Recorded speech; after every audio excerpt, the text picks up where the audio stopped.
Indian batting आज पूरी तरह से एक्सपोज हो गई है। अभी ग्रुप स्टेज के ही मैचेस में जिस तरह से छोटी टीमों के खिलाफ इंडियन बैटिंग बार बार कोलैप्स हो रही थी, ये कोई ऐसा संयोग नहीं था या बैड लक नहीं था। इंडियन टीम की तैयारी वैसी ही वर्ल्ड कप में दिख रही थी और ये अभी तक छोटी टीमों के खिलाफ वो खेल रहे थे, इसलिए वजह से छुप रहा था। लेकिन आज जैसे ही उनके सामने एक अच्छी टीम आई, उनका बैटिंग पूरी तरह से कोलैप्स हो गया और नतीजा आपके सामने है। नतीजा आपके सामने है कि इंडिया ने अपने वर्ल्ड कप की सबसे बड़ी हार दक्षिण अफ्रीका के खिलाफ दर्ज कर ली है। यह नरेंद्र मोदी स्टेडियम कोई पर्थ का मैदान नहीं है। यहाँ हमेशा ज़्यादा रन बनते ही हैं। अब यहाँ कोई ऐसा बोलेगा कि ये पिच पे बाउंस था या ये पिच स्लो हो रही थी, ऐसा कुछ नहीं थे। ये प्योरली एक घटिया बैटिंग के कारण इंडियन टीम कोलैप्स की गई है। मैंने जैसे बताया कि नरेंद्र मोदी स्टेडियम में अक्सर ज़्यादातर रन बनते रहते हैं, तो इसके लिए मैं आपको ज़्यादा पीछे नहीं ले जाऊँगा। बस इसी वर्ल्ड कप से 3 मैच पीछे आप चले जाइए।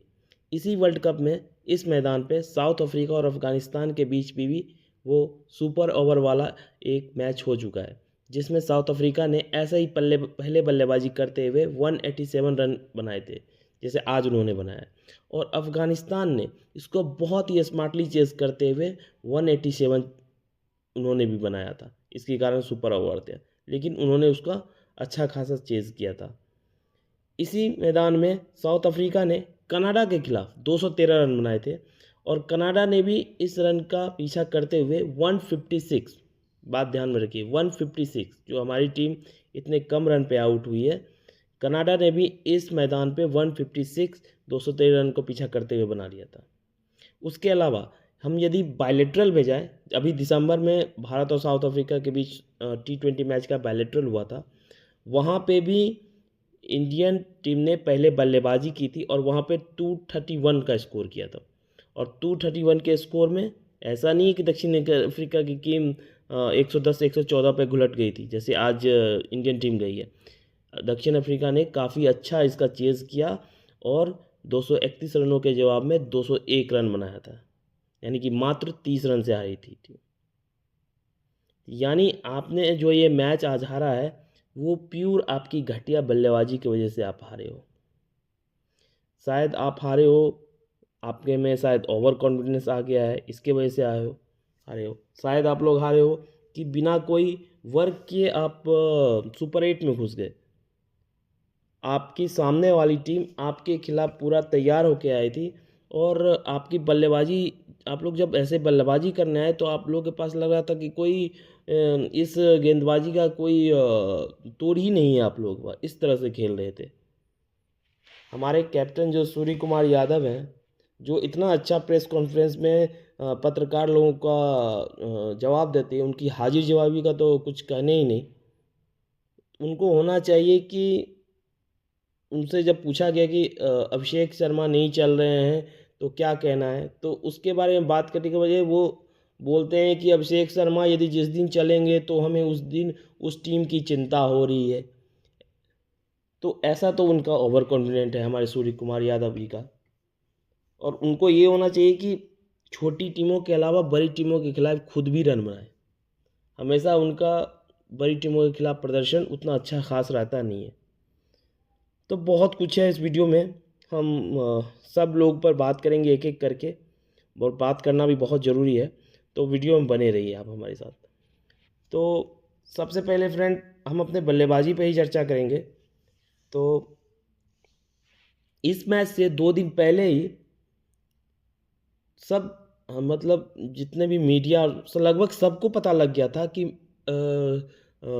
जो यहाँ के कैप्टन है दक्षिण अफ्रीका के मार्कम, वही बॉलिंग की शुरुआत करने वाले हैं। यानी दूसरे टीमों को ये पता लग गया है कि इंडिया के खिलाफ आप पहले ही ओवर में ऑफ स्पिन करो और आपका 1 विकेट पक्का है।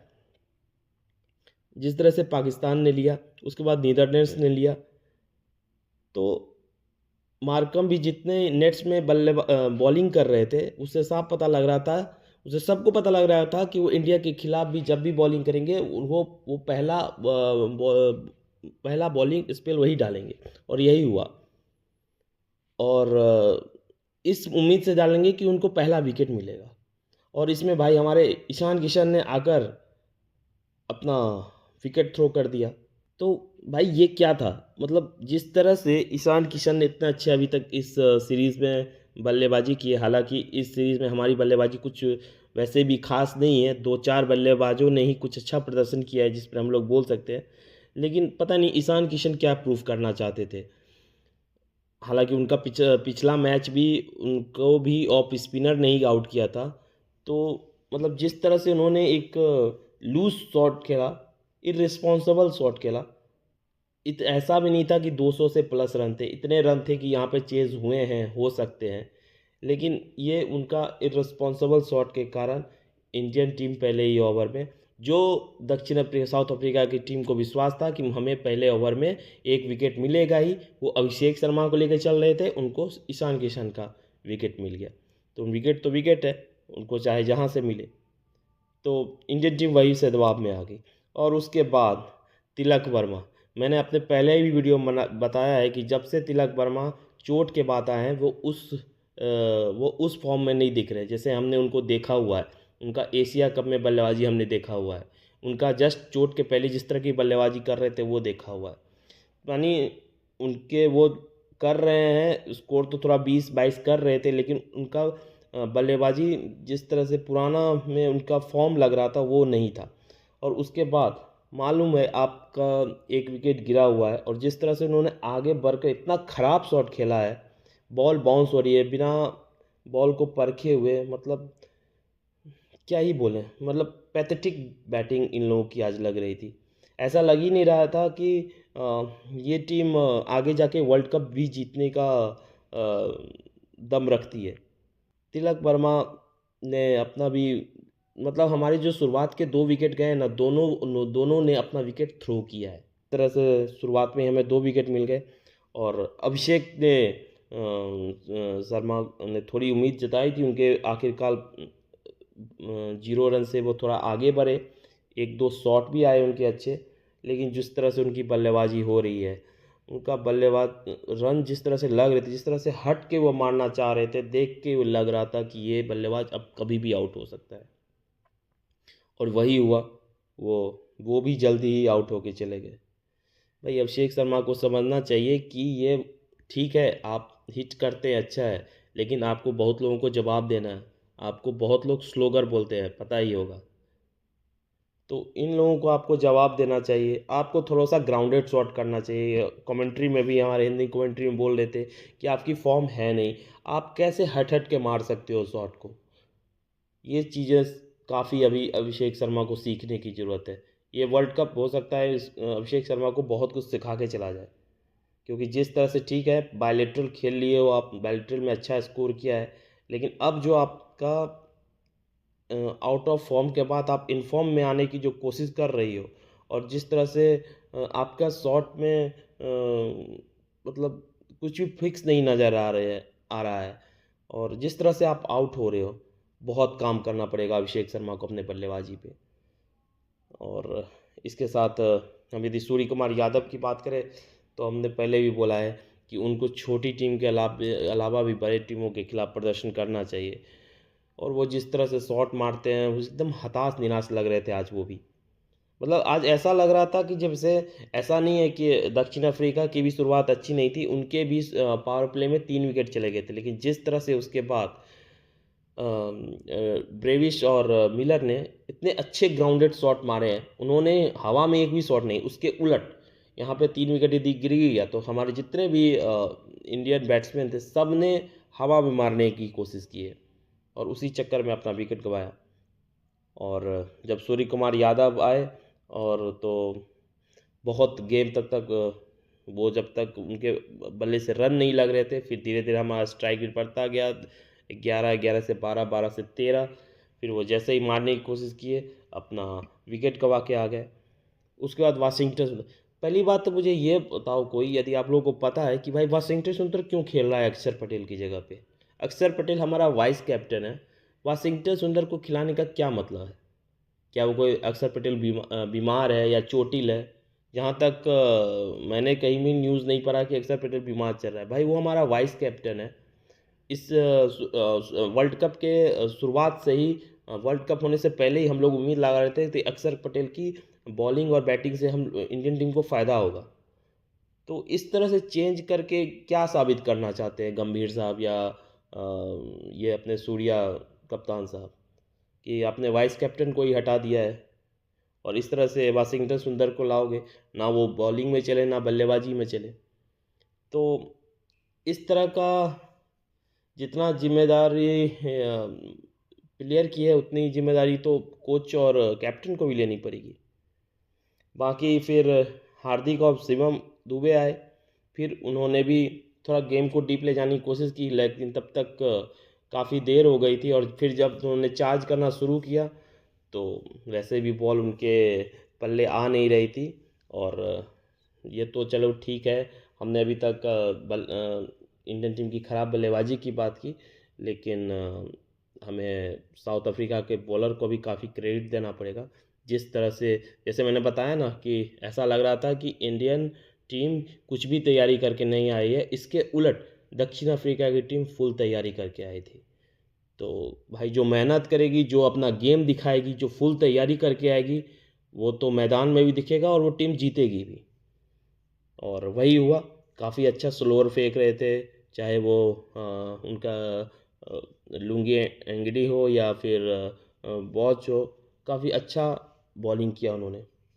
और फिर जब लास्ट में रिंकू आए तब तक तो मामला ही पूरा ख़त्म हो गया था। उनको तो हर एक बॉल में हिट करना था और जाहिर सी बात है यहाँ पे जिस तरह से पहले इंडियन बल्लेबाजों ने अपना हिटिंग किया था, रिंकू की भी हिट नहीं लगे और वो भी डक पे आउट होके आ गए। उसके उलट हमारी बॉलिंग थोड़ी ठीक रही थी, हालांकि शुरुआत में पावर प्ले काफ़ी अच्छा रहा, फिर बाद में ब्रेविश और मिलर ने चार्ज किया, लेकिन जो जिस तरह से चार्ज किया यहाँ पे 200 प्लस स्कोर प्रिडिक्ट हो रहा था और हम लोग भी इसको सोच रहे थे कि 200 से ज़्यादा रन बनेंगे, लेकिन 200 से पहले ही रोक लिया। और 187 एक ऐसा स्कोर था जो चेज़ होता है। ऐसा कुछ नहीं है कि इस ग्राउंड पे चेज़ नहीं होता है, आपको अच्छा खेल दिखाना पड़ता है, लेकिन उसी में आज इंडियन टीम, इंडियन बल्लेबाजी खासकर पूरी तरफ फैल रही। और सबसे बड़ी बात कि इंडियन टीम हारी तो हारी है, लेकिन जिस तरह से वो इतने रनों से हारी है, अब इनके लिए आगे का रास्ता मुश्किल हो गया है, क्योंकि इनका नेट रन रेट काफ़ी ज़्यादा गिर गया है और उतना ही अच्छा परफॉर्मेंस दक्षिण अफ्रीका का बन गया है। अब इनको आगे के दोनों मैच भारत को जीतने पड़ेंगे, ना सिर्फ जीतने पड़ेंगे, थोड़ा बड़े मार्जिन से जीतना पड़ेगा, नहीं तो फिर वही होगा, इनको दूसरे के सहारे रहना पड़ेगा। अब देखते हैं कि आगे के मैचेस में कैसा प्रदर्शन होता है। भारतीय बल्लेबाजी, भारतीय गेंदबाजी, सबको एक अच्छा परफॉर्मेंस करना पड़ेगा। मैंने पहले ही बोला था कि ये ग्रुप स्टेज का मैच नहीं है, ये सुपर 8 है और अब असली मुकाबला अब यहीं से शुरू होने वाला है। अब इनका अगला मुकाबला जिम्बाब्वे से होने वाला है 26 को। और जिस तरह से जिम्बाब्वे की टीम ने ऑस्ट्रेलिया और श्रीलंका को पटकनी दी है, इंडिया की इस तरह की खराब परफॉर्मेंस के बाद वो भी ज़रूर सोच रही हो कि इनको हम पटक के आगे बढ़ जाएं। तो इंडियन टीम को अपने बल्लेबाजी में बहुत सुधार की ज़रूरत है। जिस तरह से बायलैटरल खेल रही थी और जिस तरह से वर्ल्ड कप खेल रही है, आसमान ज़मीन का अंतर है। इनको अपने परफॉर्मेंस में सुधारना पड़ेगा। तो देखते हैं आगे के मैचेस में कैसा इनका प्रदर्शन रहता है। बाकी हम लोग भी आगे के मैचेस में मिलेंगे। बाकी आप हमारा चैनल कैसा लगा, कृपया हमारे चैनल को लाइक सब्सक्राइब करिए और आगे और किसी हम लोग वीडियो में मिलते हैं। तब तक के लिए जय हिंद।